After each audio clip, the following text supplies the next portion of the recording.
Back now at 7:43 with a medical mystery. 12-year-old Lauren Johnson can't stop sneezing. She does it on average about a dozen times a minute, and no doctor has been able to explain why as of yet. We're going to speak to her exclusively in a moment, and along with her mother. But first, NBC's Ron Maude has her story.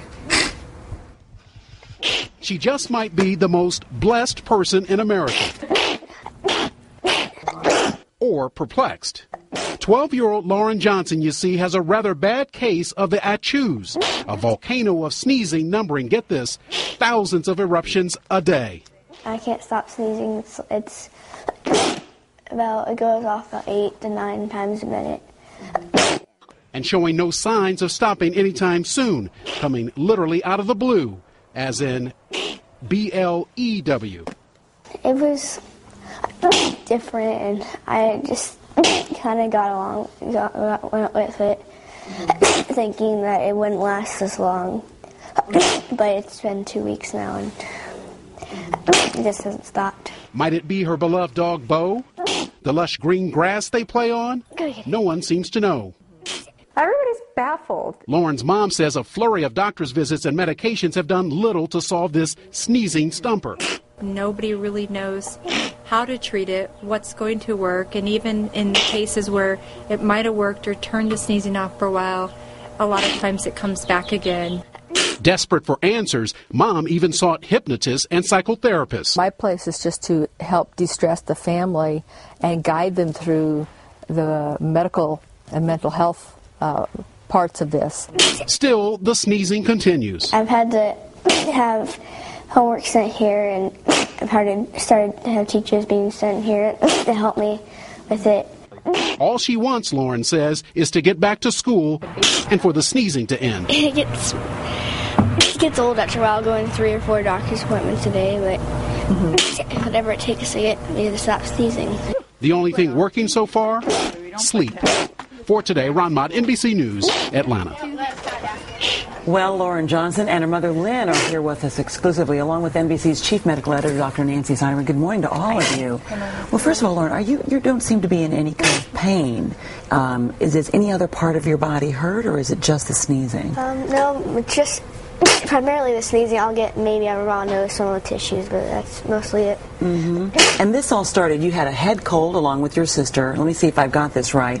You basically were sneezing then, but not so much. You went to a sleepover. You felt better enough to go to a sleepover.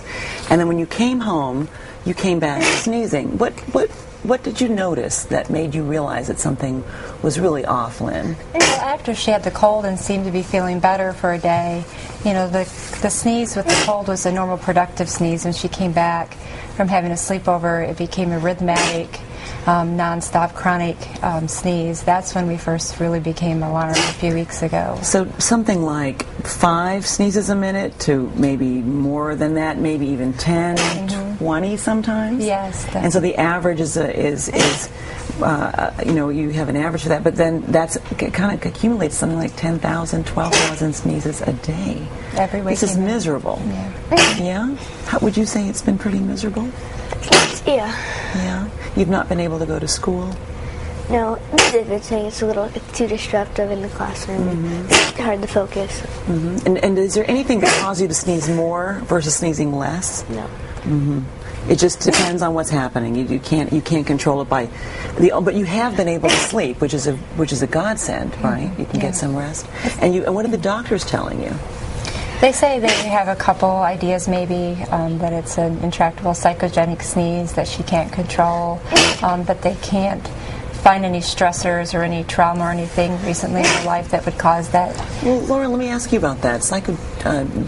It sounds like there's some worry that maybe something might have happened to make you want to sneeze. Is there anything that you can think of that happened to you that made you emotional about something? Nothing. School's been going great. Everything's been doing fine.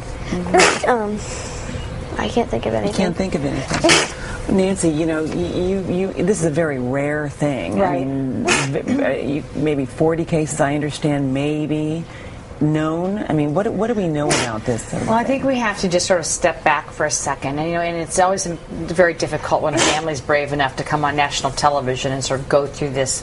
But if you peel back the layers of the onion, and you watch Lauren, she's sneezing through her mouth, not a real, as you said, as Lynn said, not a real productive sort of nasal sneeze, which raises the question, and we talked off camera, so this won't be a surprise between the two of us, that perhaps this is more like a tic. You have to think things like Tourette's syndrome.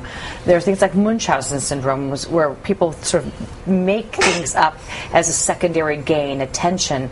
Unusual for something like this, because with Munchausen syndrome, it's usually belly pain, chest pain, and you want people to run tests on you. But children who can't stop, and it's not that she has chosen not to stop, she can't. It is now an involuntary tic that has taken over her life. It does bring up the psychological aspects of how do you get to that, and there are extraordinary child development centers in the country, having exhausted neurologists and ear, nose, and throat doctors and not found anything up in the nose. You have to then take the next step and say, okay, what is there going on that has a psychological basis that you can then zero in on and treat? But you know, it's also true that if there are only very small number of cases, that maybe finding the doctor that has treated that case might be useful. Well, Annie, I just don't think this is a sneeze. So I think once you say you don't think it's a classic sneeze, then you have to say, what is it? Classic sneeze, you sneeze, your eyes close, and you have some spray out of your nose. This is more coming out of her mouth into her hand, and it's involuntary. You can tell there's a rhythmic aspect to it, and that brings up the idea of a tic. One of the reasons why you wanted to be on TV is because you hope that somebody who's watching might be able to help you, and you want them to help you because you want.